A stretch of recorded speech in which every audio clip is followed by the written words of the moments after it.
Welcome to Pratap classes. दोस्तों, Pratap classes के YouTube channel पर आपका स्वागत है। आज है 6 मई 2023 और 6 मई 2023 के जितने भी इंडिया और वर्ल्ड के जो करंट अफेयर्स के क्वेश्चन बनते हैं, आज उनका हम डिस्कशन करेंगे। पूरा वीडियो ध्यान से देखना और लास्ट में आपसे क्वेश्चन पूछूंगा जिनके जवाब आपको कमेंट बॉक्स में देना होगा। आज अपने पढ़ेंगे पूर्व जज को भारतीय बास्केटबॉल महासंघ का प्रशासक बनाया गया। विश्व का सबसे बड़ा फ्रेंचाइजी शतरंज लीग शुरू हुआ और केंद्रीय मंत्री ने मालदीव में तटरक्षक प्रतिष्ठान के निर्माण की शुरुआत की है। इनकी आज हम चर्चा करेंगे। तो डेली आपको लेटेस्ट न्यूज सुबह से 6 बजे लाइव क्लास के अंदर आपको मिलती है और इसकी पीडीएफ आपको टेलीग्राम पर मिल जाती है। वीडियो के डिस्क्रिप्शन में टेलीग्राम का लिंक दिया हुआ है, वहां जाकर इसकी पीडीएफ आप डाउनलोड कर सकते हो। तो सभी विद्यार्थियों को गुड मॉर्निंग। स्टार्ट करें। सबसे पहले हम करते हैं कल के क्वेश्चनों को रिवाइज।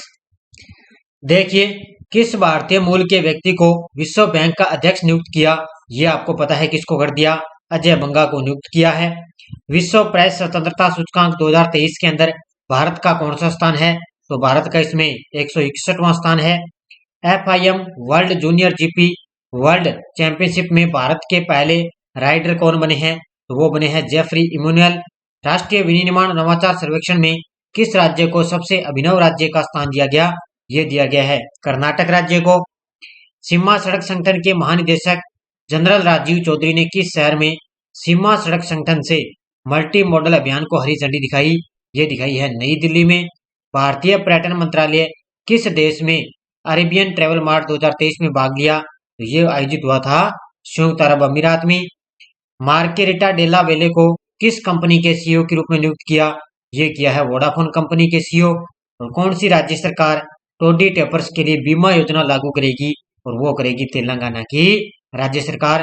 तो सारे विद्यार्थी एक बार वीडियो को लाइक शेयर करेंगे और मुझे बताइए, आप सारे विद्यार्थी मेरे साथ लाइव जुड़ चुके हैं क्या? सभी विद्यार्थियों को गुड मॉर्निंग। स्टार्ट करें आज की क्लास पूरे लेटेस्ट न्यूज के साथ। पूरे मात्र आपको 15 मिनट की ये लाइव क्लास आपको मिलती है। तो देखिए आज की क्लास का पहला प्रश्न आपके सामने। दिल्ली उच्च न्यायालय ने किस राज्य के पूर्व जज को भारतीय बास्केटबॉल महासंघ का प्रशासक बनाया है? किसने? दिल्ली उच्च न्यायालय ने किस राज्य के पूर्व जज को भारतीय बास्केटबॉल महासंघ का प्रशासक बनाया? तो ये बनाया है कर्नाटक के पूर्व जज हैं ये। किस राज्य के? कर्नाटक राज्य के पूर्व जज को भारतीय बास्केटबॉल महासंघ का प्रशासक बनाया गया है। देखो, दिल्ली उच्च न्यायालय ने कर्नाटक उच्च न्यायालय के पूर्व जज पी कृष्ण भट्ट को तुरंत प्रभाव से भारतीय बास्केट महासंघ का प्रशासक नियुक्त किया है। ठीक है, ये कर्नाटक उच्च न्यायालय के पूर्व जज हैं जिनका नाम है पी कृष्णा भट्ट। इनको अभी भारतीय बास्केटबॉल महासंघ का प्रशासक नियुक्त किया है।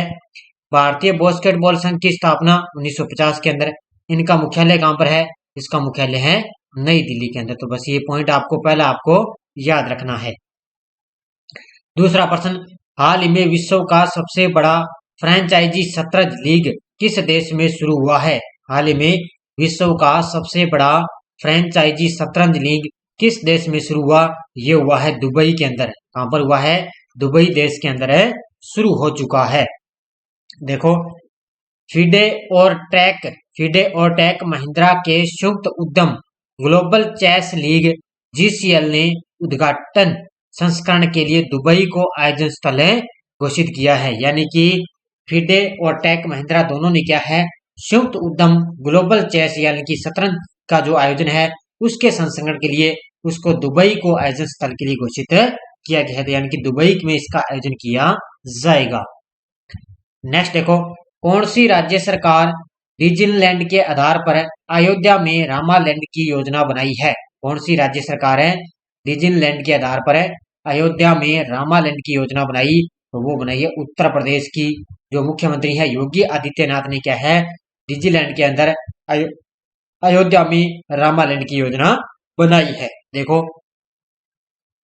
अयोध्या एक वैश्विक पर्यटन हॉटस्पॉट के रूप में उत्तर प्रदेश सरकार भगवान राम की कहानी सुनाने के लिए डिज्नीलैंड पर आधारित एक थीम पार्क रामालैंड विकसित करने की योजना बनाई है। किसने? अयोध्या यानी कि उत्तर प्रदेश की जो राज्य सरकार है वो अयोध्या के अंदर क्या है, भगवान राम की कहानी सुनाने के लिए उन्होंने डिज्नीलैंड पर आधारित एक थीम पार्क यानी कि रामालैंड विकसित करने की योजना बनाई है। अयोध्या के चित्रकूट जिले को अयोध्या विजन 2047 थीम के तहत सुंदर बनाने के लिए करीब 30,000 करोड़ रुपए की अनुमानित राशि लगाई है। ठीक है, अयोध्या विजन 2047 थीम के तहत क्या है, इस अयोध्या को सुंदर बनाने के लिए 30,000 करोड़ रुपए की अनुमानित राशि लगाई है। तो ये भी आपको अच्छी तरह से याद रखना है।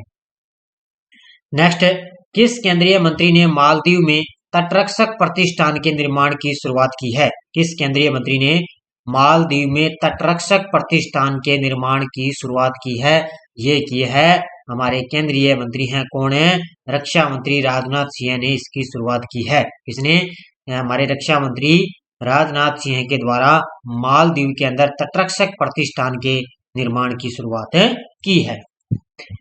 भारत के रक्षा मंत्री राजनाथ सिंह और उनके मालदीव के समकक्ष मारिया दीदी ने मालदीव के तटरक्षक के लिए सिफावारू में एक बंदरगाह के निर्माण की शुरुआत की है, क्योंकि इस कदम का उद्देश्य देश की समुद्री सुरक्षा क्षमताओं को बढ़ाना इसका मुख्य उद्देश्य है। क्योंकि जो हमारे रक्षा मंत्री राजनाथ सिंह ने उन्होंने मालदीव के तटरक्षक के लिए उन्होंने एक बंदरगाह के निर्माण की शुरुआत की है, जिससे क्या है देश की समुद्री जो सुरक्षा है उसको क्षमताओं को बढ़ावा मिलेगा, इसलिए उन्होंने यहाँ पे शुरुआत की है। अगला प्रश्न, किस ओलंपिक पदक विजेता और पूर्व विश्व चैंपियन का निधन हो चुका है? अब ये क्वेश्चन आ सकता है, बड़ा ही शानदार प्रश्न आपके लिए। किस ओलंपिक पदक विजेता और पूर्व विश्व चैंपियन का निधन हो चुका है? और उनका नाम है टोरी बोवो। क्या नाम है? ऑप्शन नंबर 1 टोरी बोवी इनका नाम है। ये एक महिला है, ध्यान रखना। क्या है? ये एक महिला खिलाड़ी का नाम है टोरी बोवो, और ये ओलंपिक पदक विजेता भी है और पूर्व विश्व चैंपियन भी बनी थी। अब इनका हाल ही में निधन हो चुका है। देखो, संयुक्त राज्य अमेरिका के पूर्व 100 मीटर विश्व चैंपियन धावक टोरी बोवी का 32 वर्ष की आयु में निधन हो गया है। मात्र 32 वर्ष की आयु में निधन हो चुका है।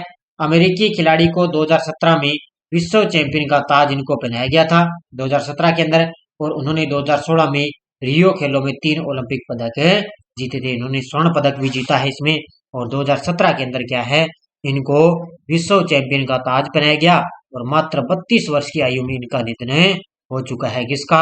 टोरी बोवी का निधन हो चुका है।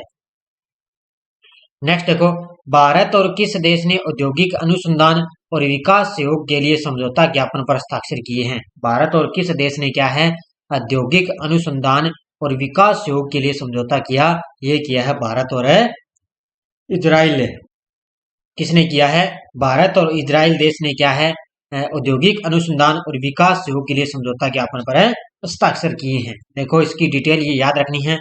भारत और इजराइल के बीच विज्ञान और प्रौद्योगिकी सहयोग में एक महत्वपूर्ण उपलब्धि के रूप में भारत के विज्ञान और प्रौद्योगिकी मंत्रालय के अंतर्गत वैज्ञानिक और औद्योगिक अनुसंधान परिषद तथा इजराइल के रक्षा मंत्रालय के रक्षा अनुसंधान और विकास निदेशालय के बीच औद्योगिक अनुसंधान और विकास के लिए एक समझौता ज्ञापन पर हस्ताक्षर किए गए हैं। तो ध्यान रखना, हमारे देश के प्रधानमंत्री मोदी जी वहां पर मौजूद थे, और वहां पर इजराइल के जो राष्ट्रपति है प्रधानमंत्री वो भी वहां पर थे। तो इन दोनों के बीच में क्या है विज्ञान और प्रौद्योगिकी के क्षेत्र में इन दोनों के बीच में समझौता हुआ है। पीडीएफ आपको टेलीग्राम पर मिल जाती है। वीडियो के डिस्क्रिप्शन में टेलीग्राम का लिंक दिया हुआ है, और हमारे साथ 10,000 से प्लस विद्यार्थी जुड़े हुए हैं। लगभग आज 6 क्वेश्चन मैंने आपको दिए हैं, क्योंकि लगभग आज ज्यादा करंट के क्वेश्चन बने नहीं है, तो इसलिए आपको 6 क्वेश्चन यहाँ पे मैंने यहाँ पर दिए हैं। बाकी कल संडे है, संडे के दिन आपको वीकली क्लास मिलेगी। अब कई विद्यार्थी मुझसे डिमांड ये कर रहे थे कि पीटेट का जो एग्जाम है उसके लिए इंडिया करंट कहाँ से कहाँ तक पढ़े। तो ज्यादातर मैं आपके लिए बता दूं, लगभग आपको 2023 का करंट पढ़ना है। ठीक है, 2023 का करंट पढ़ना है। उसके बावजूद आपको पढ़ना क्या है, जिस भी देश के अंदर जो भी कोई भी प्रधानमंत्री, अभी आपको पता है जनवरी फरवरी मार्च के अंदर कोई भी चर्चा में रहा है ना प्रधानमंत्री, उसकी आपको पूरी जानकारी होनी चाहिए। क्योंकि पीटेट के अंदर लगभग हमारे जो दूसरे देशों के प्रधानमंत्री है ना, उससे लगभग क्वेश्चन पूछा जाता है, वो भी करंट के तौर पर। क्योंकि कोई भी प्रधानमंत्री है जैसे अपने भारत के अंदर आया है या कोई विदेश के अंदर कोई चर्चा में रहता है, तो वो उसके बारे में लगभग वहां से करंट के तौर पर क्वेश्चन बनेगा। तो ये पीटेट के एग्जाम के लिए जो विद्यार्थी तैयारी कर रहा है, तो इससे खास तौर से आप ध्यान रखें। बाकी आपको ये जरूरी नहीं है कि कहाँ से कहाँ तक करंट पड़े। तो लगभग आपको 2023 का नॉर्मल आपको करंट पड़ना चाहिए कि भारत में कौन क्या है, तो ये आपको पता होना चाहिए। और लगभग आपको पता है ऑस्ट्रेलिया के जो नए प्रधानमंत्री नियुक्त होते हैं, कोई भी प्रधानमंत्री बनता है, कोई भी नया राष्ट्रपति बनता है दूसरे देशों के अंदर, वो आपको डिटेल आपको पता होनी चाहिए। तो ये इस तरह के एग्जाम के अंदर पीटेट के एग्जाम में पूछे जाते हैं, तो ध्यान रखना खास तौर से। और कई विद्यार्थी पूछ रहे थे कि मंथली हमको पीडीएफ लेनी तो कैसे प्राप्त करें। तो देखो आपका हमारा मंथली चार्ज है 10 रुपए, ठीक है। मंथली चार्ज है 10 रुपए, पूरे तथ्य के साथ आपको पीडीएफ मिलती है, जिसमें कौन क्या, युद्ध अभ्यास, पुरस्कार, खेल खिलाड़ी सब इसमें मिक्स होता है। और यहाँ से क्वेश्चन आपका बाहर नहीं जाता, क्योंकि 10 रुपए आपका चार्ज लगेगा और मंथली पीडीएफ आपको मिलती ही रहेगी। तो इसलिए आपको लोग क्या है, फोन पे आपके लिए नंबर मिलेगा, तो ठीक है। इस नंबर पे क्या है 8239355343, इस नंबर पे कोई भी विद्यार्थी अगर पीडीएफ लेना चाहे तो मंथली आपके लिए 10 रुपए, और कोई साल की पीडीएफ लेना चाहिए इंडिया करंट की तो उसका 50 रुपए आपके लिए चार्ज मिलेगा। तो आप व्हाट्सएप के माध्यम से ये पीडीएफ प्राप्त कर सकते हो। तो ये मेरा खुद का पर्सनल नंबर है, तो ये आपको ध्यान रखना है। तुरंत आपको यहाँ पे पीडीएफ मिलेगी व्हाट्सएप के माध्यम से, ठीक है। कोई भी अभी अप्रैल मंथ की, आज पीडीएफ अप्रैल मंथ की तैयार हो जाएगी, ठीक है। तो 10 रुपए इसका चार्ज है, तो आप ये आराम से खरीद सकते हो। तो अलग से क्वेश्चन भी आपको मिलेंगे पूरे तथ्य के साथ। अब देखो आपके लिए क्वेश्चन फॉर यू, ब्रिटेन में रहने वाली किस भारतीय मूल की प्रसिद्ध अभिनेत्री और लेखिका को बाफ्टा फेलोशिप मिलेगा। तो ये मिल चुका है मीरा सियाल को। बहुत सारे विद्यार्थियों ने शानदार तरीके से जवाब दिए, उन सभी को हार्दिक शुभकामनाएं। अब देखो आपके लिए क्वेश्चन फॉर यू, स्वदेशी एडीसी 151 का डीआरडीओ और भारतीय नौसेना द्वारा किस राज्य में सफल परीक्षण किया। गोवा, केरल, उड़ीसा, मेघालय। इसका जवाब आपको कमेंट बॉक्स में देना है। आज आपको यशर डोज नहीं मिलेगी, क्योंकि इतना कल आपके लिए संडे है और संडे के दिन आपको वीकली क्लास मिलेगी। और हमारे ऐप के अंदर आपको बताइए टेस्ट सीरीज चल रही है अभी हाल एग्जाम 2023 के लिए, इसलिए मंथली वाइज आपको टेस्ट सीरीज मिल रहा है। और ये यूआर वाली एग्जाम है ना, इसमें आपके लिए क्या है, जनवरी, फरवरी और उसके बाद में मार्च की भी इसमें मंथली टेस्ट डाले गए हैं। जो आपके वहां पर पार्ट दिए हुए हैं ना, जैसे 11, 12, 13 तक वहां पर डाले गए हैं। जैसे 13 नंबर पार्ट डाल दिए, उसमें आगे लिखा हुआ है विश्व, करंट अफेयर्स विश्व और भारत है। उसमें साथ में क्या है, उसके अंदर हमने मार्च मंथ के जो क्वेश्चन बनते थे जितने भी, उसमें हमने ऐड कर दिए हैं। तो कोई भी अलग से मार्च मंथ की उसमें टेस्ट सीरीज नहीं है। उसमें जो आपको अलग से वहां पे 13, 14 जो टेस्ट दिए हुए ना, उसमें अलग से आपको मार्च के मंथ में इसमें डाल दिए गए। और इसके बाद में आपको पता है विश्व का भूगोल और भारत का भूगोल भी टेस्ट सीरीज चल रही है ऐप के अंदर, ये भी आप ज्वाइन कर सकते हो। तो आप ऐप को ज्वाइन करें और अपनी तैयारी को परखिए। धन्यवाद सभी विद्यार्थियों को। जय हिंद, जय भारत।